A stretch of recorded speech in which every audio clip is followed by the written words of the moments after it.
تم سب بچے بیٹھے ہو، والدین کو اپنی جنت بنا لو، ماں باپ کو اپنی جنت بنا لو، ان کی دعا لے لو۔ میرے نبی نے فرمایا کاش میری ماں زندہ ہوتی۔ ماں کا خاص طور پر منشن کیا، میری ماں کیوں کہ باپ کو تو دیکھا ہی نہیں، اور ماں کو دیکھا ہے 6 سال۔ میری ماں زندہ ہوتی اور میں عشاء کی نماز کے مصلی پہ کھڑا ہوتا اور میرے گھر سے میری ماں کہتی محمد، تو میں ماں کے لیے نماز توڑ دیتا۔ میرا نبی کہہ رہا ہے۔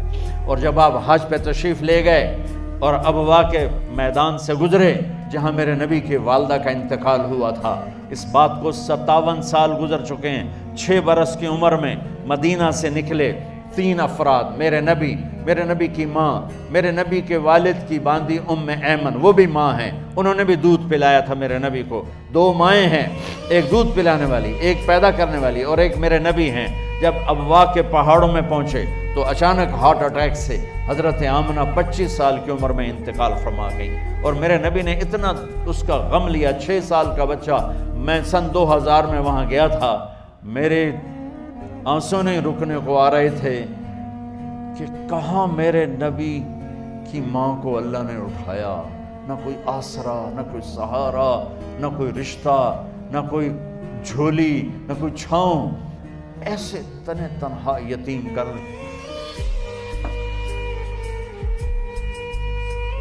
جب ان کو پتھروں میں دبا کے نیچے اترے، ام ایمن کو سے ہاتھ چھڑا کر بھاگے اور اوپر پہاڑی پہ چڑھ گئے۔ جب ام ایمن پیچھے گئیں تو ام ایمن نے کیا دیکھا کہ ابوا کے پہاڑ بھی رو رہے ہوں گے، آپ ماں کی قبر کو چمٹ کے ایسے اوپر لیٹے ہوئے تھے، قبر کو پکڑا ہوا تھا، اوپر لیٹے ہوئے تھے۔ جب ام ایمن قریب آئیں تو سنا آپ کہہ رہے تھے اماں جی، آپ کو تو پتا تھا آپ کے سوا میرا کوئی نہ تھا، آپ مجھے چھوڑ کے کہاں چلی گئی، کیوں چلی گئی؟ 6 سال کا بچہ پہلی موت دیکھ رہا ہے تو ان کو سمجھ میں نہیں آ رہا کہ میری ماں کے ساتھ ہوا کیا ہے۔ ام ایمن نے اٹھانا چاہا، آپ نے اٹھنے سے انکار کر دیا۔ اس صدمے کو سینے میں لیے ہوئے 57 سال کے بعد، 7ویں دن بندہ رو نہیں سکتا، رونا ہی چاہے تو رونا نہیں آمدا، 57 سال کے بعد آپ اس وادی سے گزرے، اپنے اونٹنی کو ماں کی قبر کی طرف موڑ دیا، اور ان پلرز کو 3 گنا کرو تو وہ پہاڑ بنتا ہے، چھوٹی پہاڑی۔ اونٹنی کو نیچے بٹھایا، اوپر پہاڑ پر گئے، اور یہ مجھے دیکھو، یوں آپ نے گھٹنے کھڑے کیے ماں کی قبر کے سرانے، اور یہ ہاتھ یہاں رکھے، اور پھر سر دیا اپنے گھٹنوں میں یوں،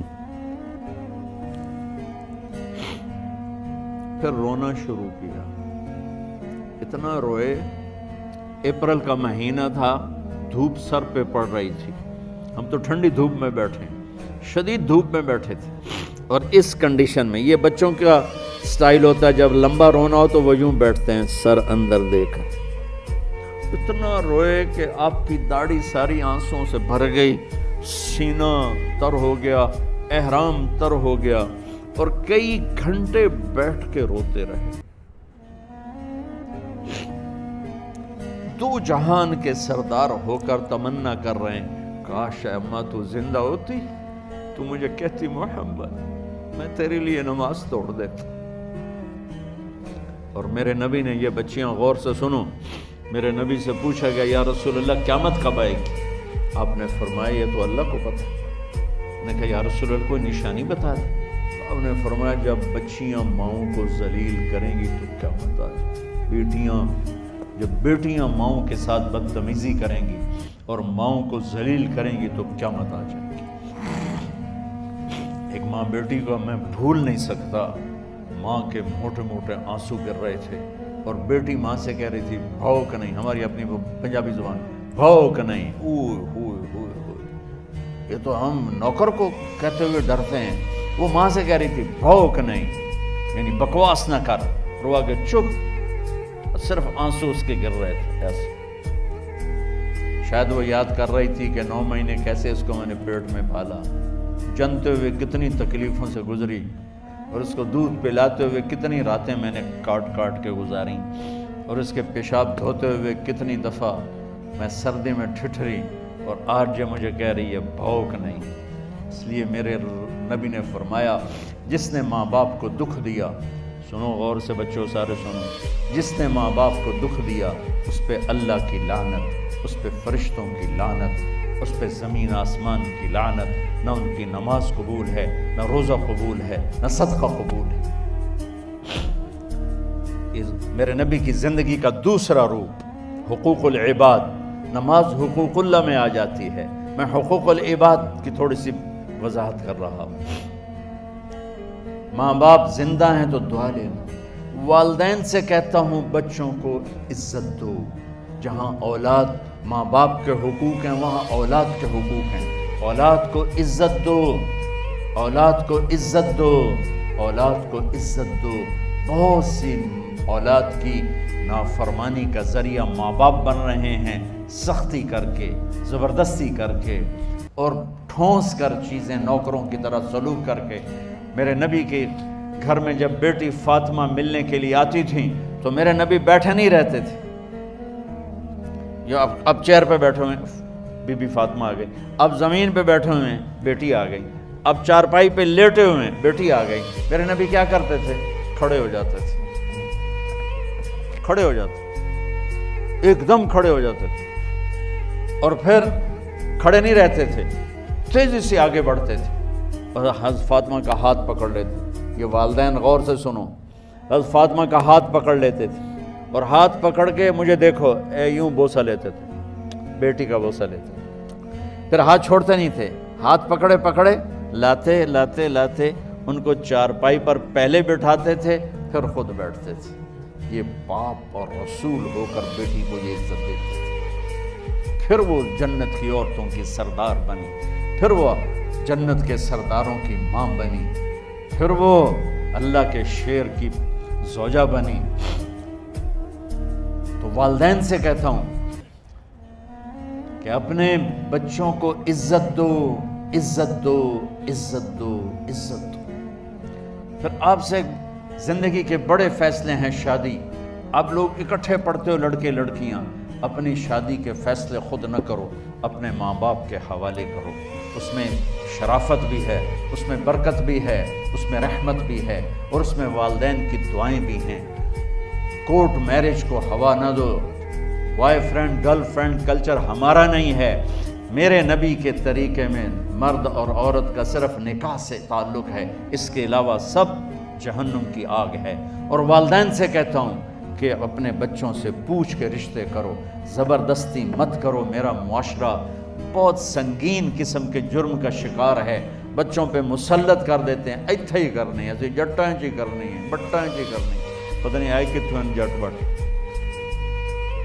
چلو تم ناراض نہ ہو، راجپوتائیں چی کرنی، میں راجپوت ہوں، میں اپنی قوم کو بھی رگڑ دیتا ہوں، راجپوتائیں چی کرنی، اگاں کرنی ہی کوئی نہیں۔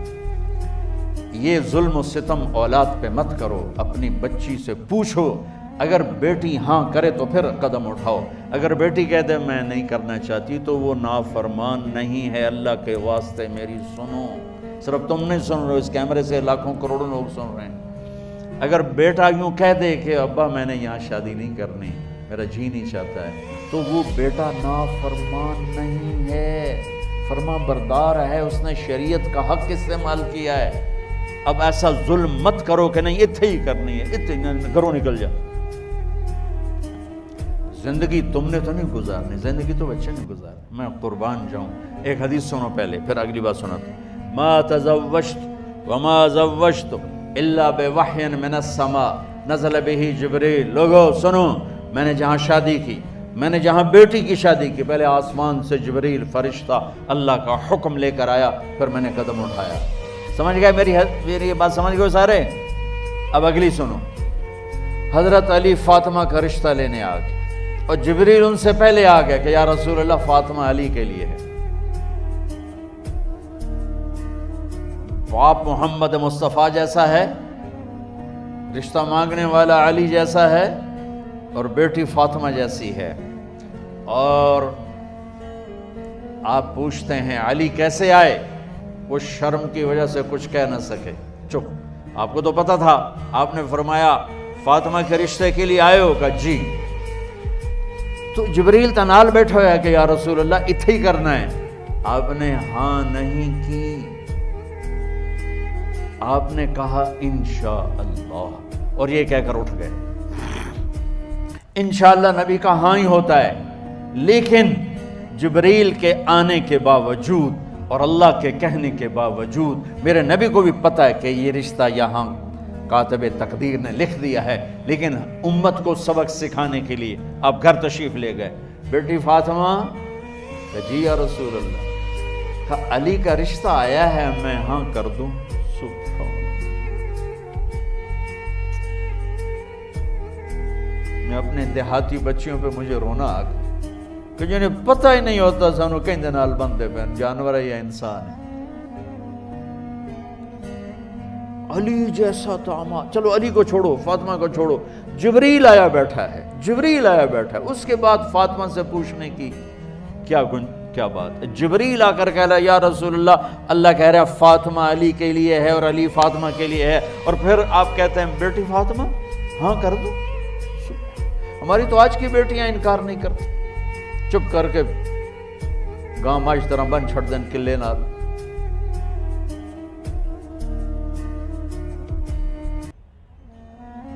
کوئی ان کے اندر کے جذبات کو سننے والا کوئی نہیں ہوتا، اپنی انانیت پر یہ فیصلے کرتے ہیں، اور میرا نبی کہہ رہا بیٹی ہاں کر دو۔ سبحان اللہ۔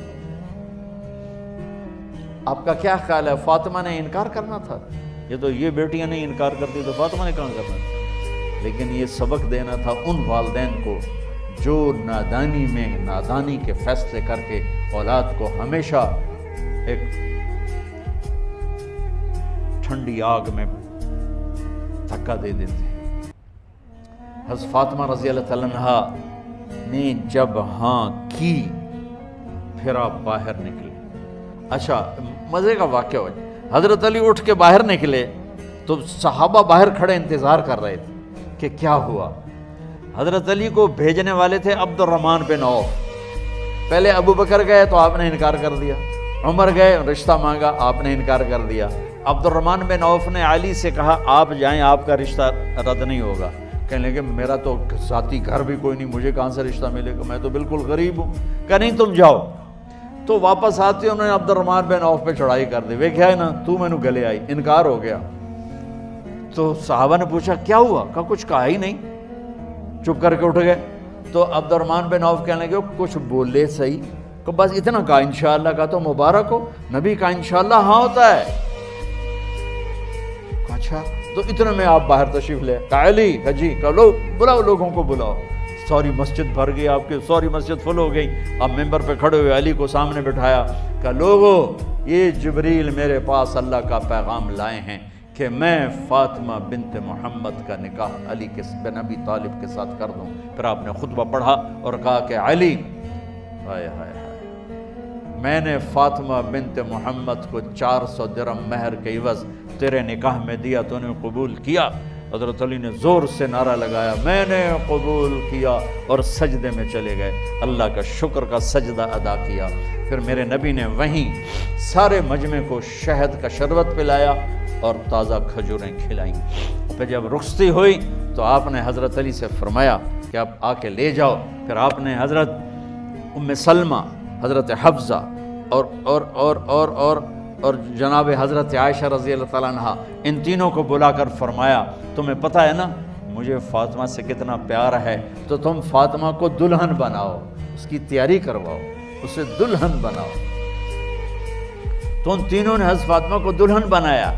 پھر آپ نے حضرت علی کو پیغام بھجوایا، وہ تشریف لائے، اپنی اونٹنی لے کر آئے، حضرت عقیل ساتھ ہے، سلمان فارسی ساتھ ہے، اور دروازے پر اونٹنی بٹھائی، آپ علی کو اندر لے گئے اور یوں فاطمہ کا ہاتھ پکڑ کے علی کے ہاتھ میں دے کر فرمایا علی تمہیں نبی کی بیٹی مبارک۔ سبحان اللہ۔ پھر آپ نے کہا میری بیٹی فاطمہ، مجھے اپنے خاندان میں جو سب سے زیادہ محبوب تھا میں نے تیرا ہاتھ اس کے ہاتھ میں دے دیا ہے۔ والدین سے کہتا ہوں اپنے نبی کی زندگی پڑھو۔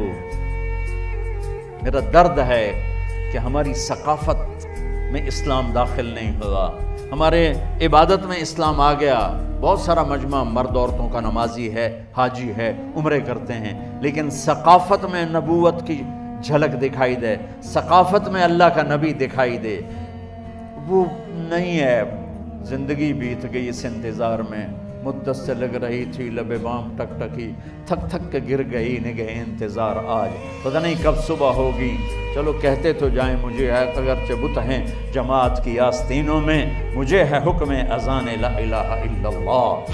والدین کے ذمہ ہے اولاد کو عزت دینا, ان کی سب سے بڑی خواہش میں ان کا احترام کرنا کہ زندگی انہوں نے گزارنی ہے, اور آپ کے ذمہ ہے والدین کے آگے سر جھکا دینا.